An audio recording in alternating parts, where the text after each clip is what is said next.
उर्दू दुनिया के नाजरीन, नई वीडियो में खुशामदीद। नाजरीन, अमेरिका ने सऊदी अरब और मुत्तहिदा अरब अमारात पर बिजलियां गिरा दी। जो बाइडन का बड़ा ऐलान, इसराइल के सरों पर नाचने वाले मुत्तहिदा अरब अमारात की सिट्टी गुम हो गई। मोहम्मद बिन सलमान की भी नींदें हराम। अमेरिका इन दोनों मुल्कों के साथ क्या करने जा रहा है, तहलका-खेज खबर सामने आ गई। वीडियो में ये भी बताएंगे, सऊदी दारुल हुकूमत पर हमला, मोहम्मद बिन सलमान सख्ते पर आ गए। ये हमला किसने कराया, पूरी तफसील पर इस वीडियो में बहस करेंगे। वीडियो के आखिर में बताएंगे कि इसराइली आर्मी चीफ ने ईरान पर हमले की जो धमकी दी, ये असल मामला क्या है। तमाम हक़ाइक़ जानने के लिए वीडियो को आखिर तक जरूर देखें। वीडियो में आगे बढ़ने से पहले नाजरीन, अगर आपने हमारे चैनल उर्दू दुनिया को सब्सक्राइब नहीं किया तो जल्दी से सब्सक्राइब कर लें, घंटी के बटन को भी लाजमी दबाएं ताकि आपको दुनिया की दिलचस्प मालूमात से भरपूर हमारी वीडियो सबसे पहले पहुंचे। नाजरीन, अमेरिका में हुकूमत बदलते ही आलमी मंजरनामा भी तेजी से बदल रहा है। वो ममालिक जो आज तक डोनाल्ड ट्रंप के साथी शुमार किए जाते थे, वो आज नए अमेरिकी सदर जो बाइडन के हाथों मुतासिर हो रहे हैं। बाइडन इंतजामिया जहां ईरान, इसराइल, भारत, पाकिस्तान समेत दुनिया के दीगर ममालिक के साथ ताल्लुकात को तब्दील कर रही है, तो वहीं मशरिक़ वस्ता भी अमेरिकी सदर जो बाइडन के आने के बाद इस्तराब की कैफियत में है। नाजरीन, इस वीडियो में हमने दो ऐसे अरब मुल्कों का जिक्र किया है जो ट्रंप के आखिरी वक्त में बहुत करीब नजर आते थे। जो बाइडन ने आकर इन पर भी बिजलियां गिरा दी और इनको ऐसा झटका दिया है कि दूसरे मुल्क भी हैरान है कि आखिर अमेरिकी सदर ने ऐसा क्यों किया। आखिर जो बाइडन ने किस तरह मोहम्मद बिन सलमान और मोहम्मद बिन जायद अल नहयान को झंझोड़ कर रख दिया है, इसकी पूरी तफसील हम आपको वीडियो में आगे चलकर बताएंगे। इसके साथ ही हम आपको एक और तहलका-खेज खबर भी देंगे। नाजरीन, आपको भी जानकर हैरानी होगी कि पिछले दिनों सऊदी अरब के दारुल हुकूमत रियाद में मिसाइल का हमला हुआ, जिसके बाद रियाद के हवाई अड्डे को परवाजों की आमदोरफ्त के लिए चंद घंटों के लिए बंद कर दिया गया था। क्या ये हमला सऊदी अरब और इसराइल की साजिश है? और ईरान पर हमला किसकी ख्वाहिश हो सकती है? और अगर ये हमला यमन और हुसी बागियों ने नहीं किया तो फिर किसने किन मकासद के तहत किया है? ये वो सवाल हैं जो इस हमले के बाद सबके जहनों में गर्दिश कर रहे हैं। इनके जवाबात हम आपको अपनी इस वीडियो में देने की कोशिश करेंगे। नाजरीन, ईरान इराक के इस खित्ते में बड़ी धुआंधार लड़ाई रही और साल बाद खत्म हुई, जिसमें सारे मुसलमान ममालिक दोनों साइड्स पर इन्वॉल्व थे। लेकिन बड़े दुख की बात है कि अभी लगता है कि खुदा न खास्ता ये खित्ता दोबारा शोरों की लपेट में आ रहा है और ये लग रहा है कि ईरान और सऊदी अरब आमने सामने खड़े हो गए। और ये धमाके भी इसी सिलसिले की कड़ी हैं और बहुत अहम कड़ी हैं। नाजरीन, सऊदी अरब के दारुल हुकूमत रियाद के ऊपर 2 मिसाइल हमले हुए। इतलात के मुताबिक एक रियाद के एयरपोर्ट पर हमला हुआ है और ये कंफर्म खबर है। और धमाके के बाद कई घंटे तक एयरपोर्ट बंद रहा, फ्लाइट्स बंद रहीं और जो फ्लाइट्स आ रही थी इनको मुतबादिल एयरपोर्ट पर उतारा गया और जाने वाली फ्लाइट्स को रोक दिया गया। ये उसी सूरत में होता है जब रनवे फंक्शनल ना हो या मजीद हमलों के खतरात हो। सऊदी अरब के अंदर मिसाइल और ड्रोन हमले एक आम सी बात है, लेकिन रियाद में नहीं, क्योंकि यमन से रियाद का फासला तकरीबन 764 मील बनता है और ये जो हौसी बागी लोग हैं वहां पर इनके पास long range missile weapon system नहीं है, ना इनके पास लॉन्ग रेंज मिसाइल्स हैं। दूसरी जानिब यमन के बागी लोगों ने इन हमलों का इनकार कर दिया है कि ये हमले हमने नहीं किए। अब सवाल ये है कि अगर ये हमला उन्होंने नहीं किया तो फिर किसने किया है?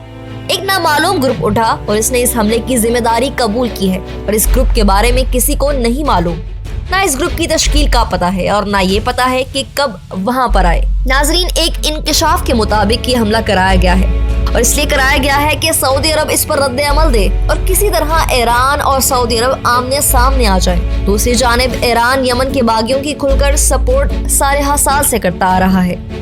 पिछले साल भी अरामको में मिसाइल हमले में इससे इस रिफाइनरी को बड़ा नुकसान हुआ था। 2020 में इसकी यमन बागियों ने जिम्मेदारी कबूल कर ली थी, लेकिन वो जद्दा में था। जरूरी बात यह है कि यमन के बागी इस हमले से इनकारी हैं, तो इनकी बात माननी पड़ेगी, क्योंकि जब भी कोई हमला होता है तो वो जिम्मेदारी कबूल कर लेते हैं। नाज़रीन, यहाँ हम आपको एक और अहम खबर देंगे, वो ये कि इन्हीं हमलों के बाद इसराइली आर्मी चीफ का बयान सामने आ गया है कि न्यूक्लियर ईरान गैर महफूज है और हम इस पर हमला कर सकते हैं। कुछ नाकदीन का तो ये कहना है कि जो ऐलान सऊदी अरब खुद नहीं कर सकता था, इसने अपने दोस्त मुल्क से कराया, क्योंकि इसराइल और ईरान में अगर खुदा न खास्ता कोई मुआहिदा होता है, क्योंकि कोई भी मुआहिदा किसी के लिए भी अच्छा नहीं, और अगर ऐसा होता है तो पूरी एयर स्पेस जॉर्डन और सऊदी अरब की इस्तेमाल होगी, और अगर इनके जहाज़ों को रिफ्यूल करना है तो सऊदी अरब के अंदर आकर रिफ्यूल करना है, जिसका मतलब ये हुआ कि वो बराह रास्त इस जंग में शरीक हैं। नाज़रीन, मौजूदा सूरत हाल पूरी उम्मत मुस्लिमा के लिए लम्हा फिक्रिया है। क्या हमारे पूरे खिते में कोई खुद से ये आतिशबाजी कर रहा है ताकि हम गुस्से में आए और एक दूसरे के गिरबान पकड़ें? इसका किसको फायदा है और कौन ये ख्वाहिशात रखता है? हमारी अपनी दुश्मनी अपनी जगह पर, लेकिन ये मिसाइल हमला वाकई हैरान और परेशान कर देने वाला है।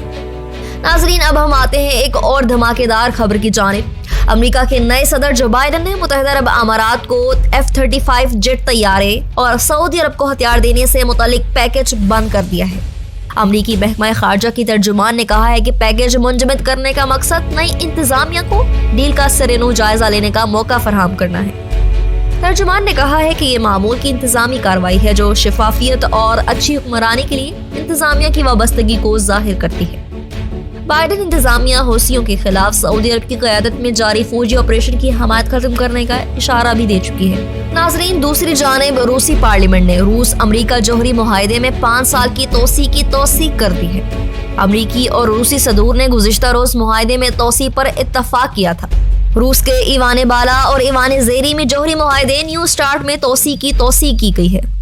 2011 के मुआहदे की मुद्दत 5 फरवरी को खत्म हो रही थी।